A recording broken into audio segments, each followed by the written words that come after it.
पढ़ाऊँगी। So basically biology जो है बहुत आसान सब्जेक्ट है अगर इसे समझा जाए, अगर इसे दिल से पढ़ा जाए। ठीक है, मेरी पूरी कोशिश होगी कि आपको बायोलॉजी में बहुत अच्छे अंदाज में समझाऊँ, इतने अच्छे अंदाज में आपको बायोलॉजी समझाऊँ कि आपको समझ में आ जाए। जब आपको समझ में आ जाएगा तो फिर आप उसे अटेम्प्ट कर पाओगे, पेपर के अंदर अच्छे से लिख पाओगे, अच्छे से नंबर ले पाओगे, अच्छे से नंबर ले पाओगे, तो इंशाल्लाह फ्यूचर में आप लोग भी गवर्नमेंट बन पाओगे। ठीक है, बायोलॉजी का सबसे पहले हम स्टार्ट देते हैं कि बायोलॉजी के पैटर्न हमारे पास क्या होगा। फर्स्ट जब भी हम बात करेंगे पेपर की तो हमें पता होना चाहिए कि हमारे पास पेपर का पैटर्न क्या होगा। सही है, क्योंकि जब तक हमें पेपर का पैटर्न नहीं पता होगा फिर हमारा सब्जेक्ट पढ़ने का कोई फ़ायदा नहीं है। क्योंकि आपको पता होना चाहिए जो चीज़ आप पढ़ रहे हो वो किस तरीके से एग्ज़ाम्स के अंदर आनी है। ठीक है, या वो शॉर्ट क्वेश्चन आंसर में आनी है, शॉर्ट क्वेश्चन आंसर में आनी है तो कितने क्वेश्चन आंसर आपके पास होंगे, लॉन्ग क्वेश्चन आंसर में आनी है तो कितने लॉन्ग क्वेश्चन होंगे, अगर लॉन्ग क्वेश्चन आएंगे तो उसका डायग्राम बनानी होगी या नहीं बनानी होगी, या शॉर्ट क्वेश्चन आएंगे उसमें डायग्राम बनानी होगी या नहीं बनानी होगी, या एमसीक्यूज आएंगे तो एमसीक्यूज को आप अटेम्प्ट कैसे करोगे। क्योंकि वो क्वेश्चन है जो आप एग्जामिनेशन हॉल के अंदर बैठ कर ये आप एग्जामिनर से क्वेश्चन नहीं कर सकते। ठीक है, इसके लिए आपको स्टार्ट से पता होना चाहिए, स्टार्ट से आपको ये पता होना चाहिए कि आप जो पेपर देने जा रहे हो वो किस तरीके से आप अटेम्प्ट करोगे। ठीक है, अच्छा स्टार्ट करते हैं हम। सही, अच्छा बायोलॉजी आप लोगों ने पढ़ी थी 9th क्लास के अंदर। सही है, 9th क्लास के अंदर जब आप लोगों ने बायोलॉजी पढ़ी थी तो बायोलॉजी के अंदर सिर्फ आप लोगों ने सिर्फ बायोलॉजी पढ़ी थी। ठीक है, उसके अंदर आपने ये ज़रूर पढ़ा था कि बायोलॉजी की ब्रांचेस होती हैं, एक बॉटनी और एक ब्रांच होती है एक जूलॉजी। ठीक है, इसके अंदर आप लोगों ने ज़्यादा डिटेल में नहीं पढ़ा, आप लोगों ने बस यही पढ़ा था कि बॉटनी या जूलॉजी है। अब आप क्या करोगे, एक बॉटनी का पेपर दोगे, एक आप जूलॉजी का पेपर दोगे। जो आप बॉटनी का पेपर दोगे उसके अंदर आप क्या करोगे, जितने भी प्लांट रिलेटेड टॉपिक होंगे वो सब दोगे, और जो आप जूलॉजी का पेपर देने के लिए जाओगे तो जितने भी आपके पास एनिमल रिलेटेड टॉपिक होंगे वो आप कवर अप करोगे। ठीक है, तो यानी हमारे पास कौन से पेपर होंगे, 2 पेपर होंगे। एक हमारे पास पेपर होगा जूलॉजी का, एक हमारे पास पेपर होगा बॉटनी। ठीक है, हमारे पास 2 पेपर होंगे। अच्छा, जूलॉजी में जो हमारे पास पेपर होगा ये हमारे पास होगा 40 मार्क्स का, और जो बॉटनी का पेपर होगा वो हमारे पास होगा 45 मार्क्स का। सही है, जूलॉजी का पेपर आपके पास 40 मार्क्स का होगा, बॉटनी का पेपर आपके पास 40 मार्क्स का होगा, लेकिन आपको टाइम कितना दिया जाएगा, आपको टाइम दिया जाएगा 1 आवर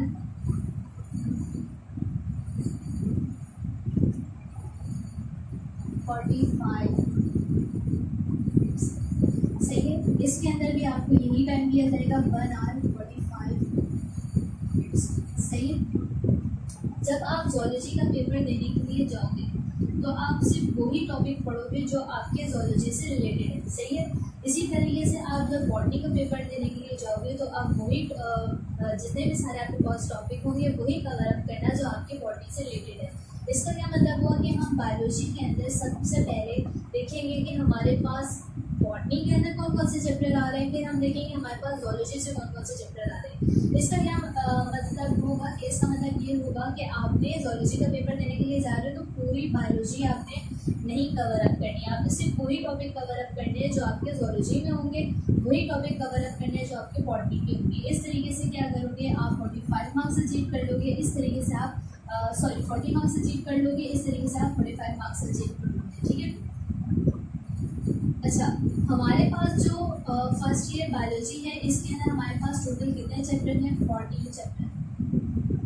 ठीक है, इसका मतलब क्या हुआ कि हमारे पास बहुत ज़्यादा लेंथी सिलेबस है। सही, इसका मतलब ये हुआ कि जैसे जैसे मैं आपको पढ़ाती जाऊँगी वैसे वैसे आप लोगों ने इसकी तैयारी करनी है। ठीक है, जो क्वेश्चन मैं आपको कवर करवाती रहूँगी वो क्वेश्चन आप लोगों ने याद करते रहने साथ के साथ। सही है, हो सके तो आप in the end of month या स्टार्ट ऑफ मंथ ऐसा कर लेंगे, आप लोग टेस्ट वगैरह दे दें। इससे क्या होगा कि आपकी प्रिपरेशन हो जाएगी। जब आपकी प्रिपरेशन हो जाएगी इससे क्या होगा कि आपका अच्छा एग्ज़ाम की प्रिपरेशन होने का मतलब यही है कि आप अच्छा ग्रेड अचीव कर पाओगे। ग्रेड अचीव कर पाओगे तो इसका मतलब ये हुआ कि आप मेडिकल के अंदर आसानी से एडमिशन ले सकते हो। ठीक है, अच्छा, ज़ूलॉजी के अंदर मैंने बात करी कि हमारे पास 40 मार्क्स का होगा, बॉटनी की मैंने बात करी कि हमारे पास 45 मार्क्स का होगा।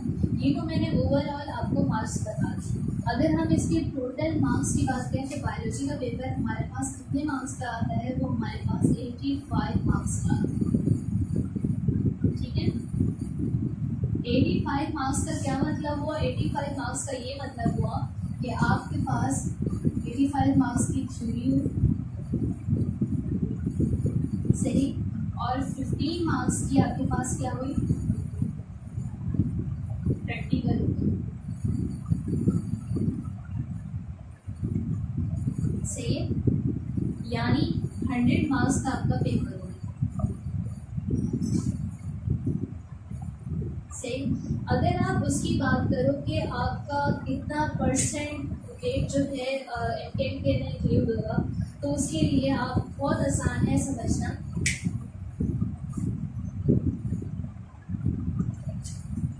लाइक हमारे पास 10% जो है किसका काउंट होता है? मैट्रिक का काउंट। इसका क्या मतलब हुआ स्टूडेंट? इसका मतलब ये हुआ कि फॉर एग्जांपल आपकी 87% है मैट्रिक के अंदर, तो इसका मतलब ये हुआ कि आप 8.7 आपका काउंट होगा मैट्रिक में, सही। इंटर आपका काउंट होगा 40%। 40% इंटर आपका कैसे काउंट होगा? 40% आपका इंटर ऐसे काउंट होगा कि 20% आपका आएगा फर्स्ट ईयर से और 20% आपका आएगा सेकेंड ईयर से, सही है। फर्स्ट ईयर के कौन कौन से साइंस सब्जेक्ट यानी केमिस्ट्री, फिजिक्स और आपके पास आ जाता है बायोलॉजी। थ्योरी के पेपर, किसके पेपर? थ्योरी के पेपर। इनके जो मार्क्स हैं और सेकेंड ईयर के, फर्स्ट ईयर और सेकेंड ईयर के, ये आपके काउंट होंगे और आपको क्या बनाएंगे? 40% ऑफ वेट बनाएंगे। जब ये हमारे पास 40% ऑफ वेट आ जाएगा इंटर का, तो हम क्या कहेंगे? हमारे पास हमने क्या कर लिया? 50% एमकेट के लिए हमने गेन कर लिया, सही। 50% गेन करने का मतलब ये हुआ कि जब आप एमटेक की प्रिपरेशन के लिए बैठोगे तो इसका मतलब हुआ कि जो क्विज आपके पास आएंगे, जो एनटीएस आपसे ले रहा होगा, उसके अंदर आप लोगों ने 50% अचीव करने के हैं। 50% अचीव करने के बाद आपका ये 50% इसके साथ बाइंड अप होगा। उसके बाद क्या होगा? आपका एग्रीगेट बनेगा, उसकी बुनियाद पर आप मेडिकल के यूनिवर्सिटी के अंदर जाओ, ठीक है। 10% आपका मैट्रिक का, 40% आपका इंटर का, जिसमें 20% फर्स्ट ईयर है, 20% सेकेंड ईयर है, और ये हमारा मिलकर बनाएगा 50%। ये 50% और इसके अलावा जो 50% आपका एमके की प्रिपरेशन से आप लोग अचीव करोगे, जो कि आपके पास होगा थ्योरी के एनटीएस के टेस्ट से आप अचीव करोगे, ठीक है। अच्छा, ये तो थी बेसिक कि आप लोग का कितना परसेंट काउंट होगा, तो फिर आप मेडिकल के अंदर जाओ, ठीक है। अब हम बात करते हैं पेपर के पैटर्न। आप लोग 9th क्लास में जो पेपर देखकर आए हो, उसमें सिर्फ आप लोगों ने बायोलॉजी का पेपर दिया होगा, जिसमें आपके पास डिफरेंट क्वेश्चन आए होंगे। लेकिन इंटर के अंदर क्या होता है कि हमारे पास डिस्ट्रीब्यूट हो जाता है। 40 मार्क्स के हम बायोलॉजी दे रहे होते हैं, 45 मार्क्स का हम बॉटनी दे रहे होते हैं, ठीक है। अच्छा, फॉर एग्जाम्पल मेरे पास जोलॉजी का पेपर आ गया। अब जोलॉजी में जो मेरे पास पेपर आया वो हमारे पास कितने का है? 40 मार्क्स का है। टाइम मेरे पास कितना है? 1 आवर 45, सही है। ये मेरे पास टाइम। अच्छा, ज़ूलॉजी मतलब स्टडी ऑफ एनिमल, ठीक है। अब क्या होगा? हमारे पास दो इसके अंदर पार्ट होंगे। पहला पार्ट होगा हमारे पास ऑब्जेक्टिव, सेकंड पार्ट हमारे पास होगा सब्जेक्टिव। जो हमारे पास ऑब्जेक्टिव होगा, इसके अंदर हमारे पास एमसीक्यूज। इस एमसीक्यूज को अटेम्प्ट करने के लिए हमारे पास 15 मिनट्स होंगे। 15 मिनट्स के अंदर हमारे पास 18 एमसीक्यूज आएंगे।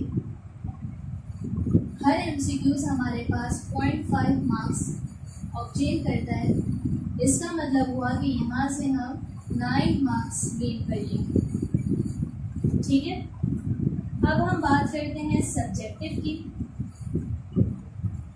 सब्जेक्टिव के अंदर हमारे पास दो सेक्शन बी और हमारे पास होगा सेक्शन सी। सेक्शन बी हमारे पास होगा शॉर्ट क्वेश्चन आंसर का, सेक्शन सी होगा हमारे पास लॉन्ग क्वेश्चन आंसर। ठीक है, ऑब्जेक्टिव आएगा, ऑब्जेक्टिव में MCQs होंगे। MCQs के अंदर हमें 15 मिनट्स दिए जाएंगे। 15 मिनट्स के अंदर हमें 18 MCQs करने होंगे, जिनके अंदर हर MCQs का पॉइंट क्या मार्किंग होगी, 0.5 मार्क का होगा और हमारे पास इसका 9 मार्क्स आ जाएंगे। ठीक है, ऑब्जेक्टिव करने के बाद इस 15 मिनट्स के बाद आपसे आपका पेपर वापस ले लिया जाएगा, यानी आपको पेपर अपना रिटर्न करना होगा। जब आप अपना पेपर रिटर्न कर दोगे देन आपको सब्जेक्टिव का पेपर दिया जाएगा। जब आपको सब्जेक्टिव का पेपर दिया जाएगा तब आपके पास इसको अटेम्प्ट करने के लिए कितना टाइम होगा, 1 आवर 30 मिनट। सही है, अच्छे से 1 आवर 30 मिनट के अंदर आप लोगों ने क्या क्या सॉल्व करना है, section B, section C. Section B के अंदर आपके पास मैंने क्या बोला, सेक्शन बी में हमारे पास क्या है, शॉर्ट क्वेश्चन आंसर।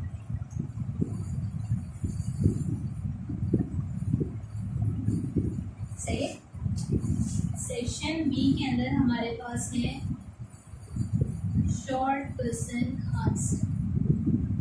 कितने हमें दिए जाएंगे, 16 क्वेश्चन, जिसमें से हमें अटेम्प्ट करने होंगे 11 क्वेश्चन।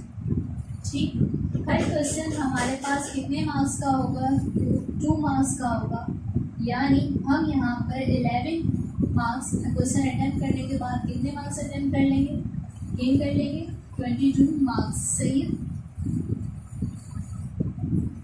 सेक्शन बी के अंदर शॉर्ट क्वेश्चन आंसर है। शॉर्ट क्वेश्चन आंसर हमारे पास 16 होंगे, 16 में से 11 कर देंगे। 11 के अंदर हमारे पास रीजनिंग भी हो सकते हैं और हमारे पास नॉन रीजनिंग भी हो सकते हैं। सही है, एग्जामिनर की मर्जी है कि कोई रीजनिंग क्वेश्चन देगा, एग्जामिनर की मर्जी है कि वो नॉन रीजनिंग क्वेश्चन देगा। अगर एग्जामिनर ने रीजनिंग और नॉन रीजनिंग के दरमियान चॉइस छोड़ी तो ये आप पर डिपेंड करता है कि आप लोग कौन कौन सा क्वेश्चन अटेम्प्ट करें। सही है, इसके अंदर आपने डायग्राम अगर आपके पास आती है तो आपने डायग्राम भी बनानी है क्वेश्चन के अंदर। इसका बात का ख्याल रखना है कि 2 मार्क्स का क्वेश्चन है तो डायग्राम रफ होगी, लेकिन उसकी लेबलिंग बिल्कुल सही हो। ठीक है, आप जो भी डायग्राम बनाओ रफली सी डायग्राम बना लो, लेकिन उसकी लेबलिंग जो है बिल्कुल परफेक्ट करो, एक एक जगह की लेबलिंग करो ताकि आपको आपका जितने भी नंबर है वो मिल सके। 11 क्वेश्चन आप अटेम्प्ट करोगे तो मतलब आप 22 मार्क्स अपने गेन कर लोगे।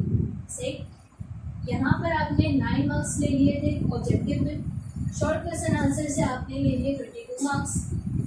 सही, अब हम चलते हैं अपने सब्जेक्टिव सेक्शन सी की तरफ।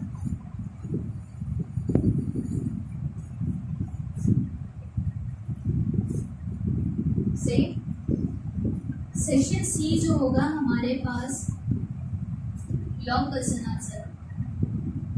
लॉन्ग क्वेश्चन आंसर का क्या मतलब हुआ कि यहाँ पर हमारे पास 3 क्वेश्चन दिए जाएंगे। 3 क्वेश्चन में से हमें 2 क्वेश्चन करने होंगे और हर क्वेश्चन हमारे पास 7 मार्क्स का होगा। ठीक है, मैंने आपसे क्या बात करी कि यहाँ पर आपको 2 क्वेश्चन करने होंगे, हर मार्क्स क्वेश्चन आपके पास 7 मार्क्स का होगा। इसका क्या मतलब हुआ कि यहाँ पर आपने 40 मार्क्स गेन कर लिए। ठीक,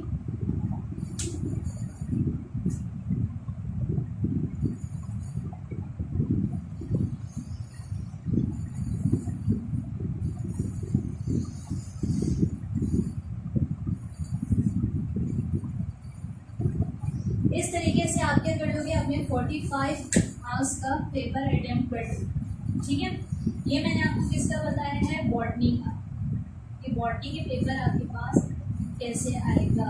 ठीक है, मैंने कहा 45 मार्क्स का आएगा। सही है, जिसके अंदर आपके पास ऑब्जेक्टिव के लिए आपको कितने दिए जाएंगे, 15 मिनट्स ले जाएंगे। 15 मिनट्स के बाद आपकी कॉपी आपसे ले ली जाएगी। उसके बाद आपके पास सब्जेक्टिव दिया जाएगा जिसके लिए आपके पास 1 आवर 30 मिनट्स होंगे। इसके अंदर आपके पास सेक्शन बी होगा, सेक्शन सी होगा। सेक्शन बी के अंदर शॉर्ट क्वेश्चन आंसर होंगे। शॉर्ट क्वेश्चन आंसर आपके 16 दिए जाएंगे। 16 में से 11 करने होंगे। 11 क्वेश्चन आपने करने होंगे। हर क्वेश्चन 2 मार्क्स का होगा, यानी आप 22 मार्क्स की क्वेश्चन अटेम्प्ट कर लोगे। इसके अलावा मैंने कहा कि आपके पास सेक्शन सी होगा जिसमें लॉन्ग क्वेश्चन आंसर होंगे। उसमें से 3 क्वेश्चन दिए जाएंगे जिसमें से 2 क्वेश्चन आपने करने होंगे और आपको इस तरीके से 14 मार्क्स आप अटेम्प्ट करेंगे। ठीक है, अच्छा यहाँ तक आप लोगों ने नोट कर लिया। अच्छा, अब एक और चीज़ मैं आपको बताती हूँ।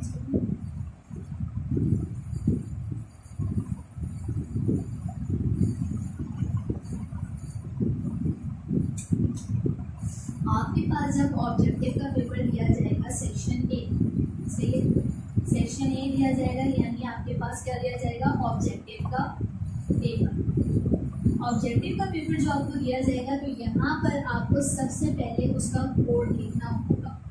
ये कोड आपने क्यों लिखना होगा, ये कोड इसलिए लिखना होगा क्योंकि जो आपका ऑब्जेक्टिव का पेपर है उसकी 1 2 3 4 कॉपीज बनती है। ठीक है, यहाँ पर क्या होता है, एमसीक्यूज हमारे पास क्या होते हैं, सेम होते हैं, लेकिन हमारे पास एमसीक्यू की जो सीक्वेंस होती है वो हमारे पास क्या होती है, डिफरेंट होती है। लाइक इस पेपर के अंदर जो एमसीक्यूज नंबर 9 है वही इस पेपर नंबर 2 के अंदर एमसीक्यूज नंबर 5 होगा, सही है। वही पेपर नंबर 3 के अंदर एमसीक्यूज नंबर 11 होगा। वही पेपर नंबर 4 के अंदर एमसीक्यू नंबर 6 होगा। ऐसा क्यों होगा, ऐसा इसलिए होगा कि जो बच्चा आपसे पहले बैठा होगा कि आप उससे अपने एमसीक्यू के बारे में पूछकर चीटिंग ना करो। ठीक है, एग्जामिनर इसलिए क्या करते हैं, एक ही एमसीक्यूज होते हैं, उनकी सीक्वेंस चेंज कर देते हैं ताकि अगर बच्चा किसी से एमसीक्यूज नंबर 4 का आंसर पूछ रहा हो तो उसकी कॉपी के अंदर एमसीक्यू नंबर 4 डिफरेंट हो। इससे क्या होगा, चीटिंग के चांसेस कम से कम हो जाएंगे और हर बच्चा अपनी ईमानदारी के साथ अपने अपने आंसर लिखेगा। ठीक है, इसलिए बहुत ज़रूरी है कि जो पेपर आप अटेम्प्ट करें उसके जो कोड दिया जाता है वो कोड आप लोगों ने यहाँ पर लिखना है कॉपी के फ्रंट पे। कोड सबसे पहले लिखना है क्योंकि जिस सीक्वेंस की एग्जामिनर चेक करेगा वो कोड के अकॉर्डिंग करेगा। फॉर एग्जांपल अगर आपकी कॉपी नंबर 2 थी, कोड नंबर 2 आपने लिखा, सही है। अब एग्जामिनर क्या करेगा, आंसर शीट किसकी निकालेगा, उस कॉपी की जिसके अंदर 2 लिखा होगा। उससे क्या होगा, उसकी सीक्वेंस के मुताबिक देखेगा कि फॉर एग्जांपल 1 का आंसर ये है, 2 का आंसर ये है, 3 का आंसर ये है, 4 का आंसर ये है, सो ऑन। ठीक है, एक और चीज़, आपके पास इसको अटेम्प्ट करने के लिए कितने मिनट्स हैं, 15 मिनट्स। तो कोशिश करिएगा कि जब भी आप अटेम्प्ट कर रहे हो तो वर्ड टू वर्ड आंसर लिखिए। ये कभी मत करिएगा कि पूरी लाइन पूरा पैराग्राफ ऐसे तरह से उतारने लगे। आप उतारने लग जाएंगे तो कितने एमसीक्यूज हैं, 18 एमसीक्यूज हैं। इसका क्या मतलब हुआ कि आप बस उतारते ही जाएंगे। इसका मतलब ये हुआ कि आपके पास इतना टाइम नहीं बचने वाला कि आप सब्जेक्टिव के ऊपर आप इतना दे सको, क्योंकि मेन हमारे पास क्या सब्जेक्टिव है। सब्जेक्टिव हमारे पास क्या बहुत ज़्यादा लेंथी है। ठीक है, अगर आप लोगों ने नंबर गेन करना है तो सबसे ज़्यादा फोकस किस पे करना है, सब्जेक्टिव पर करना है, वो रिटेन काम है। ऑब्जेक्टिव पर आपने कैसे करना है कि आपने हर क्वेश्चन को समझ कर पढ़ना। जब आप समझ कर पढ़ोगे तो सब्जेक्टिव ऑब्जेक्टिव आपके पास आएगा, आप फौरन से एमसीक्यूज करते जाओगे। ठीक है, तो ज़्यादा फोकस किस पे करना है, सब्जेक्टिव पे करना है। ऑब्जेक्टिव क्या करना है, हमें समझ कर पढ़ना है। ठीक है, यहाँ तक बात क्या है।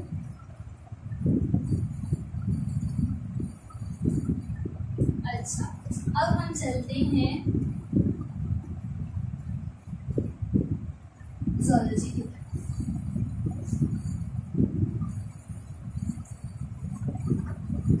मैंने बताया था आपको कि बॉटनी का पेपर हमारे पास 45 मार्क्स का है, तो ज़ूलॉजी का पेपर हमारे पास कितने मार्क्स का होगा, 40 मार्क्स का। सही है, इसमें भी वैसे ही होगा। सबसे पहले आपको ऑब्जेक्टिव दिया जाएगा,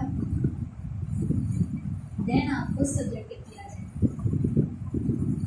जो पेपर आपका ऑब्जेक्टिव होगा उसके अंदर आपके पास सेक्शन ए होगा। सेक्शन ए के अंदर या वहाँ पर आपके पास 18 एमसीक्यूज थे, यहाँ आपके पास 16 एमसीक्यूज। सही, और हर एमसीक्यूज 0.5 मार्क्स का है। सेम वही कहानी, यानी आपके यहाँ पर एमसीक्यूज अगर आप सारे के सारे अटेम्प्ट कर लेते हो यानी आपने 8 मार्क्स अचीव कर लिए।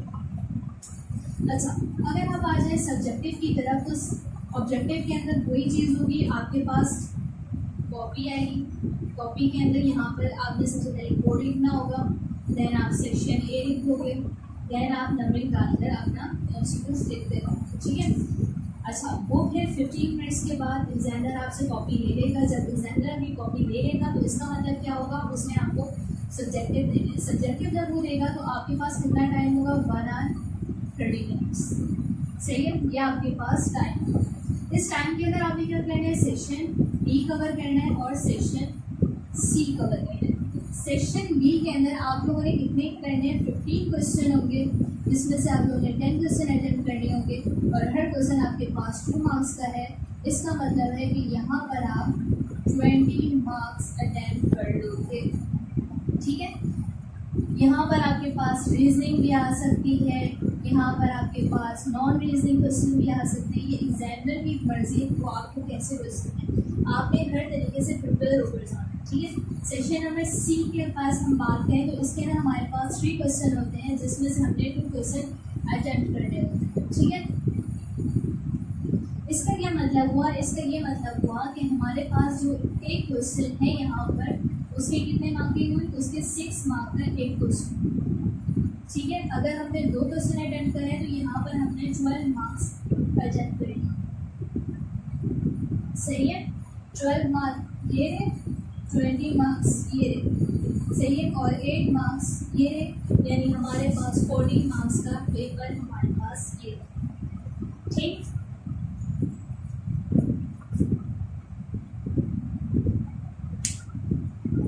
सेम वही कहानी होगी, हमारे पास ऑब्जेक्टिव आएगा जिसमें सेक्शन ए होगा। सेक्शन ए हमें पूरा अटेम्प्ट करना होगा। सबसे पहले हमें कॉपी में कोड डालना होगा, कोड डालने के बाद हमें यहाँ पर सेक्शन ए लिखना होगा। सेक्शन ए लिखने के बाद नंबरिंग करनी है। एक बात याद रहे, अगर आप एमसीक्यूज नंबर 6 कर रहे हो तो यहाँ पर 6 नंबर पर ही अपना एमसीक्यूज का आंसर लिखोगे। अगर एमसीक्यू नंबर 2 कर रहे हो तो एमसीक्यू नंबर 2 पर अपने आंसर लिखोगे। अगर एमसीक्यू नंबर 3 कर रहे हो तो एमसीक्यू नंबर 3 पर अपना आंसर लिखोगे। यानी जो भी आपके पास आंसर होगा, वो क्वेश्चन होगा, वो उस नंबर के सामने आपका यहाँ पर कॉपी में आंसर होना चाहिए। इसके बाद आप अपनी शीट दे दोगे। शीट देने के बाद आपके पास सब्जेक्टिव की बारी आएगी। सब्जेक्टिव के अंदर आपके पास 1 आवर 30 मिनट होंगे। इसके अंदर आपके पास सेक्शन बी होगा, सेक्शन सी होगा। इसके अंदर क्या होगा, सेक्शन बी के अंदर 15 क्वेश्चन होंगे, जिसमें से 10 क्वेश्चन करने होंगे और हर क्वेश्चन 2 मार्क्स का होगा। सेक्शन सी की बात करें तो इसके अंदर हमारे पास 3 क्वेश्चन होंगे, जिसमें से 2 क्वेश्चन करने होंगे। हर क्वेश्चन हमारे पास 6 मार्क्स का होगा, ठीक है। इसके अंदर अगर डायग्राम पूछी जाए, डायग्राम बनानी होगी। जो भी डायग्राम बनाएंगे लेबलिंग के साथ बनाएंगे और हर काम हम लेबलिंग के बगैर नहीं करेंगे। अगर लॉन्ग क्वेश्चन की बात करी जाए तो यहाँ पर जो भी डायग्राम आप बनाओगे, इस डायग्राम के अंदर आप क्या करोगे, रफली नहीं बनाओगे, नीट एंड क्लीन बनाओगे। लेकिन अगर सेक्शन बी की बात करें, हमारे पास 2 मार्क्स का एक क्वेश्चन है, यहाँ पर जो भी आप डायग्राम बनाओगे वो रफली बनाओगे, ठीक है। डायग्राम आप वहीं पर बनाओगे जहाँ पर डायग्राम की ज़रूरत होगी।